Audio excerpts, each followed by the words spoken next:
Hola, ¿qué tal amigos y amigas que nos escuchan a través de redes sociales? De nueva cuenta, soy el Padre Javier Hernández Raigosa, párroco de Nuestra Señora del Carmen en la colonia Urdiales en Monterrey, Nuevo León, México. Y el día de hoy, 25 de junio, pues vamos a meditar la palabra de Dios y una breve reflexión al respecto. Entonces acompáñenme para juntos escuchar la palabra de Dios. El día de hoy tenemos la primera lectura tomada de el segundo libro de los Reyes. Y dice lo siguiente. Joaquín tenía 18 años cuando subió al trono y reinó 3 meses en Jerusalén. Su madre se llamaba Nejustá, hija de Elnatán, de Jerusalén. Joaquín, igual que su padre, hizo lo que el Señor reprueba. En aquel tiempo subió contra Jerusalén el ejército de Nabucodonosor, rey de Babilonia, y sitió la ciudad.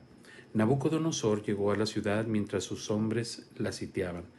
Entonces Joaquín, rey de Judá, junto con su madre, sus servidores, sus jefes y sus funcionarios, se rindieron al rey de Babilonia y éste los hizo prisioneros. Era el 8º año del reinado de Nabucodonosor. Nabucodonosor se llevó de Jerusalén todos los tesoros del templo del Señor y los del palacio real. Destrozó todos los objetos de oro que Salomón, rey de Israel, había hecho para el templo, conforme a las órdenes del Señor. Nabucodonosor se llevó al cautiverio a toda Jerusalén y todos los jefes y hombres de importancia, con todos los carpinteros y herreros, en número de 10,000, y solo dejó a la gente pobre de la región. También llevó cautivos a Babilonia al rey Joaquín, con su madre, sus mujeres, los funcionarios de palacio y toda la gente valiosa, todos los soldados, en número de 7,000, los carpinteros y herreros, en número de 1,000, y todos los hombres aptos para la guerra fueron deportados a Babilonia. En lugar de Joaquín, Nabucodonosor nombró rey a un tío de Joaquín, Matanías, a quien le puso el nombre de Sedecías. Palabra de Dios. Te alabamos, Señor. Del Salmo 78 respondemos, Socórrenos, Dios, Salvador nuestro. Dios mío, los paganos han invadido tu propiedad, han profanado tu santo templo y han convertido a Jerusalén en ruinas. Socórrenos, Señor, Salvador nuestro. Han echado los cadáveres de tus siervos a las aves de rapiña y la carne de sus fieles a los animales feroces. Socórrenos, Dios, Salvador nuestro. Hemos sido el escarnio de nuestros vecinos, la irrisión y la burla de los que nos rodean. ¿Hasta cuándo, Señor, vas a estar enojado y va a arder como fuego tu ira? Socórrenos, Dios, Salvador nuestro. No recuerdes, Señor, contra nosotros las culpas de nuestros padres, que tu amor venga pronto a socorrernos. Socórrenos, Dios, Salvador nuestro. Y del texto del Evangelio, escuchamos el Evangelio según San Mateo, y dice lo siguiente. En aquel tiempo Jesús dijo a sus discípulos, no todo el que me diga Señor, Señor, entrará en el reino de los cielos, sino el que cumpla la voluntad de mi Padre que está en los cielos. Aquel día muchos me dirán, Señor, Señor, ¿no hemos hablado y arrojado demonios en tu nombre y no hemos hecho en tu nombre muchos milagros? Entonces yo les diré en su cara, nunca los he conocido. Aléjense de mí, ustedes los que han hecho el mal. El que escucha estas palabras mías y las pone en práctica se parece a un hombre prudente que edificó su casa sobre roca. Vino la lluvia, bajaron las crecientes, se desataron los vientos y dieron contra aquella casa, pero no se cayó, porque estaba construida sobre roca. El que escucha estas palabras mías y no las pone en práctica se parece a un hombre imprudente que edificó su casa sobre arena. Vino la lluvia, bajaron las crecientes, se desataron los vientos, dieron contra aquella casa y los arrasaron completamente. Cuando Jesús terminó de hablar, la gente quedó asombrada de su doctrina porque les enseñaba como quien tiene autoridad y no como los escribas. Palabra del Señor. Gloria a ti, Señor Jesús. Y bien, pues bueno, hemos escuchado estas dos lecturas muy interesantes, la verdad. Sobre todo la primera lectura nos deja claro una cosa. Miren, en la historia del pueblo de Israel, como ya lo sabemos, pues era un pueblo difícil, ¿verdad? Un pueblo que constantemente Dios hacía alianzas con ellos y ellos se alejaban constantemente de Dios. Iban en pos de otros dioses, de otras culturas que no eran la suya y de alguna manera pues dejaban al Dios de Israel por abrazar estas otras religiones o culturas que estaban alrededor de ellos, estos cultos que había.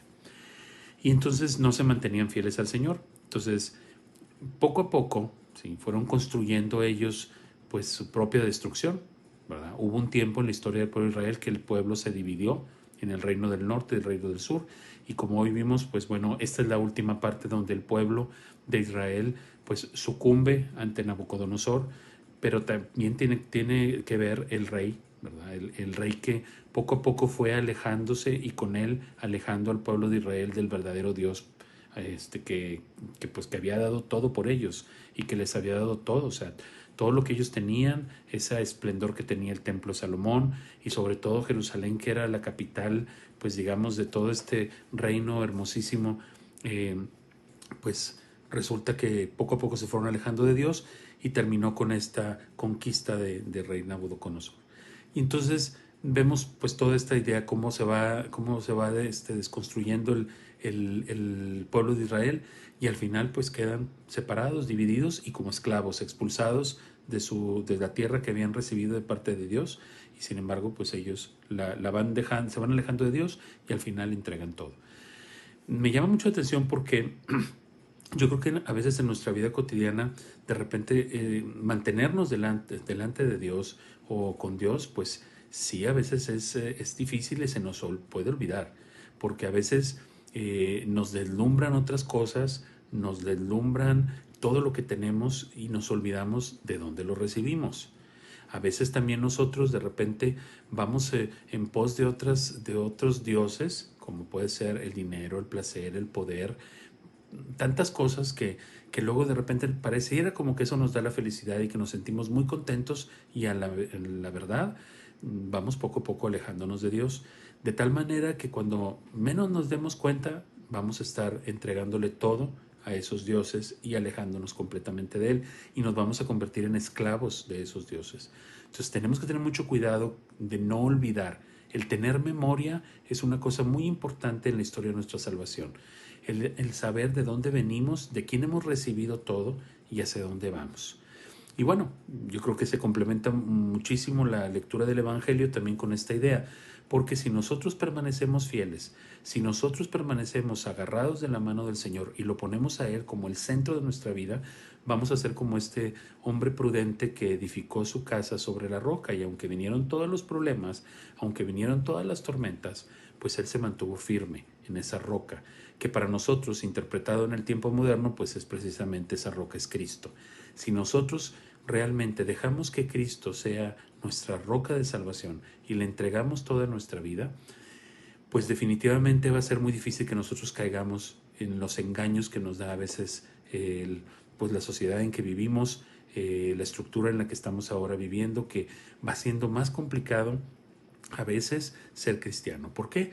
Porque nos deslumbran cosas que a lo mejor antes no veíamos y que ahora las vemos como muy naturales. De repente estas frases de, ay, pues sí, no pasa nada, ¿qué tanto es tantito? Y, ay, ya han cambiado los tiempos. Hay muchas cosas que nosotros vamos alejándonos de Dios, y no es que cambien los tiempos, hemos cambiado nosotros, y no debería de cambiar nuestro amor a Dios. Nuestro amor a Dios debería de ser siempre el mismo, de tal manera que pudiéramos con ese amor y con esa fortaleza emprender toda esta lucha que hoy tenemos que vivir los cristianos en un mundo en el cual pues se promueve el odio, la desunión, la falta de comunicación, muchísimas cosas que realmente no nos conducen a nada. Entonces pidámosle al Señor que nos ayude a que seamos como este hombre prudente, que seamos hombres y mujeres prudentes, que busquemos siempre tener a Dios como la roca que sostiene todo nuestro edificio, todo nuestro espíritu, todo nuestro templo, este cuerpo que nosotros habitamos, que es el templo del Espíritu Santo, es el templo de Dios, y Dios habita en nosotros siempre y cuando nosotros también lo dejemos entrar. Te deseo que tengas un excelente día, cuídate mucho y recuerda, es importante que Dios sea tu roca. Te doy mi bendición.